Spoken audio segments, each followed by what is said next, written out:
اینجا برای چی اومدی؟ اومدم آقای هلو رو ببینم. چی؟ هلو اومده آقای هلو رو ببینه. ای داداش حبیبی یالا صبر کن. هلو نیاز نبود تا اینجا بیاد، تو میوه فروشی ها پله. اما شاکر نجات چی کار است؟ بگو بعدم میگم. میگو راننده حسنینه. الان تنها چیزی که میتونم بگم از حسنین دوری کنه. حسنین بیا، مگه من راننده نیستم؟ من باید بار هلو ببرم میدون. روز قیامت تو رو کجا ببرم؟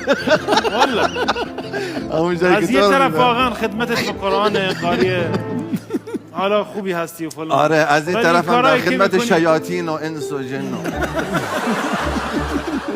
خب یه عکس بگیریم. بله چش. از اونجا برو بگیر که بیا بلدی؟ گوشی